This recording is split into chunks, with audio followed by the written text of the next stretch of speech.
جب بھی کوئی مسلمان نیک اعمال کرتا ہے تو اس کی دو قسمیں بنتی ہیں، ایک ظنی القبول، دوسری قطعی القبول۔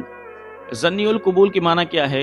ظنی القبول کی معنی یہ ہے کہ ہم قطعی طور پر یہ نہیں کہہ سکتے کہ ہمارا یہ عمل اللہ کی بارگاہ میں مقبول ہو گیا ہے، اور جتنے بھی اعمال ہیں یہ تمام کے تمام ظنی القبول ہیں۔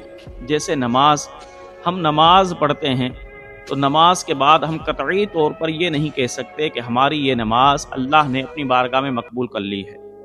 ہم روزہ رکھتے ہیں تو ہم قطعی طور پر یہ نہیں کہہ سکتے کہ اللہ نے میرا روزہ قبول کر لیا ہے۔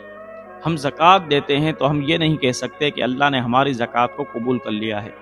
اسی طریقے سے دیگر اعمال جب ہم کرتے ہیں تو ہم قطعی طور پر یہ نہیں کہہ سکتے کہ ہمارا یہ عمل اللہ نے اپنی بارگاہ میں مقبول کر لیا ہے۔ تو یہ تمام کے تمام اعمال ظنی القبول ہیں، لیکن ایک عمل ایسا ہے میرے بھائیوں کہ جو قطعی القبول ہے، کہ وہ یقینی طور پر اللہ رب ذوالجلال اپنی بارگاہ میں مقبول فرماتا ہے۔ اور وہ عمل کیا ہے؟ وہ عمل ہے درود پاک۔ جب بھی کوئی شخص درود پاک پڑھتا ہے پیارے آقا علیہ الصلوۃ والسلام کی بارگاہ میں، اللہ رب ذوالجلال اس درود کو اپنی بارگاہ میں ضرور مقبول فرماتا ہے۔ اس لیے حضرت عمر فاروق رضی اللہ تعالیٰ عنہ فرمایا کرتے تھے کہ جب کوئی مسلمان دعا مانگتا ہے تو اس کو یقین نہیں ہوتا کہ وہ دعا قبول ہوگی یا نہیں ہوگی، لیکن میں ایک عمل ایسا بتاتا ہوں کہ جب بھی کوئی مسلمان دعا سے اول و آخر یہ عمل کر لے تو اللہ اس کی دعا کو ضرور قبول فرمائے گا۔ پوچھا گیا کہ وہ عمل کیا ہے؟ حضرت فاروق اعظم نے فرمایا، دعا کے اول بھی درود پڑھ لیا کرو، دعا کے آخر میں بھی درود پڑھ لیا کرو۔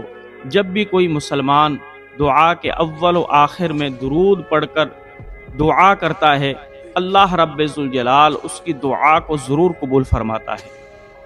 اس لیے میرے بھائیوں، آپ نے دیکھا ہوگا بزرگان دین سے جب آپ کوئی وظائف لیتے ہیں تو بزرگان دین فرماتے ہیں کہ اول و آخر درود پڑھ لیا کرو اور پھر وظیفہ پڑھا کرو، اللہ رب ذوالجلال تمہاری حاجتوں کو قبول فرما لے گا۔